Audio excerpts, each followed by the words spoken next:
Hello అండి. As a working ఉమెన్‌గా 2 కిడ్స్‌తో నా day ఎలా ఉంటుందో చూద్దాం ఈరోజు. మార్నింగ్ వచ్చేసి మేతి వాటర్ తాగాను. అలా అని చెప్పి రోజు ఇవే తాగను. ఒకరోజు మేతి వాటర్, జీరా వాటర్, సబ్జా వాటర్, చియా వాటర్, ఒక్కొక్క రోజు నార్మల్ వాటర్ ఏం తాగాలనిపిస్తే అది తాగుతాను.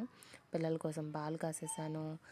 అంట్లామని ఈ మంత్ నుంచే పెట్టుకున్నాను. కొంచెం హెల్త్ ఇష్యూస్ వచ్చి ఆమెకు అంట్లు వేసేసాను. వాషింగ్ మిషన్‌లో బట్టలు వేసేసాను. పిల్లలకి టిఫిన్ వేసేసాను. నాకేమో ఓవర్ నైట్ సోక్డ్ ఓట్స్ ఉంటే అవి తింటాను నేను. ఈరోజు కర్రీ వచ్చేసి పప్పు టమాటా చేద్దామని అనుకుంటున్నాను. నేను పప్పు టమాటా కుక్కర్లో పెట్టేటప్పుడు కుక్కర్లో కొంచెం ఆయిల్ వేస్తాం కదా, నేను ఆయిల్ బదులు నెయ్యి వేస్తాను. నాకు అది అలవాటు, టేస్ట్ కూడా బాగుంటుంది అని అనిపిస్తుంది. మీరు కూడా ఒకసారి ట్రై చేయండి.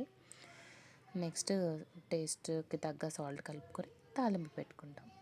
తాలింపులో మీరు ఇంగువ వేస్తారా? ఇంగువ యాక్చువల్గా నేను ఇంతవరకు వేసేదాన్ని కాదు. ఈ మధ్యన వేస్తున్నాను.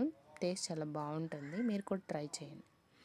అండ్ ఈ కరివేపాకు వచ్చేసి అలా ఫ్రెష్గా ఉండాలి అంటే ఒక 1 వీక్ పాటు మనం టిష్యూస్ ఉంటాయి కదా, ఆ రోల్లో కరివేపాకుని రోల్ చేసి అదొక ప్లాస్టిక్ కంటైనర్లో పెట్టి ఫ్రిడ్జ్లో పెడితే 1 వీక్ వరకు ఉంటుంది. నెక్స్ట్ పిల్లల్ని లేపేసి వాళ్ళని స్కూల్కి రెడీ చేశాను. వాళ్ళు టిఫిన్లు అవి చేసేసారు, పాలు తాగేశారు. నెక్స్ట్ వాళ్ళకి లంచ్ బాక్స్ ప్యాక్ చేసేస్తున్నాను. వాళ్ళు ఇంకా స్కూల్కి వెళ్ళాక నేను కొంచెం ఒక కప్పు కాఫీ తాగి రిలాక్స్ అయ్యి ఆఫీస్కి వెళ్ళిపోతాను అనమాట. అంతే.